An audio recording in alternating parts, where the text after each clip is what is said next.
Hello hi friends, ఈరోజు అయితే మనం పాలకూర ఎలా సాగు చేసుకోవాలో ఈ వీడియోలో చూద్దాం. మొదటిగా అయితే మనం అయితే నేలనైతే పొడి పొడిగా ఇలా అయితే చేసుకోవాలి.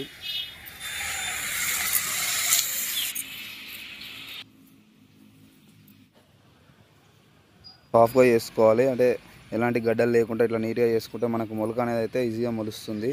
ఇలా మంచిగా కట్ట లెక్క కట్టుకొని ఒక మడి లెక్క అయితే చేసుకోవాలి.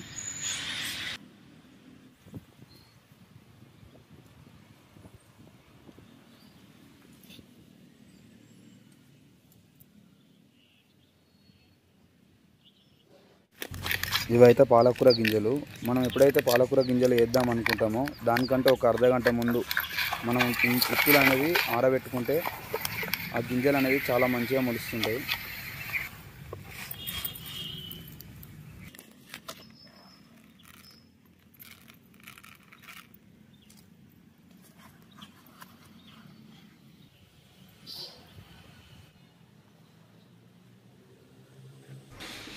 ఇలా అయితే పాలకూర గింజలు అయితే చల్లుకోవాలి.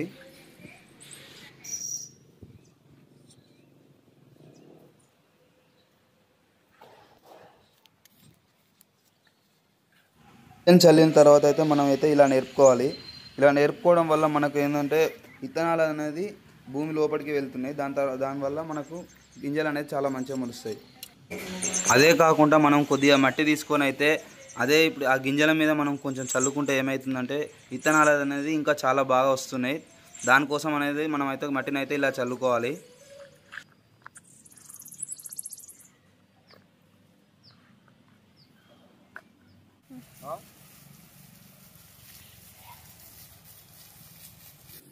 ఇప్పుడైతే వాటర్ చల్లుతున్నా చూడండి. ఫస్ట్ రోజు కాబట్టి ఇలా పలసగా చల్లుకోవాలి. దాని నెక్స్ట్ రోజు అయితే రోజు పొద్దున సాయంత్రం కొంచెం ఇట్లా వాటర్ తీసుకుంటూ 4 days దాకా అలానే వాటర్ చల్లుకోవాలి. దాని తర్వాత అనేది అయితే మనం ఫుల్గా వాటర్ అయితే పెట్టుకోవచ్చు.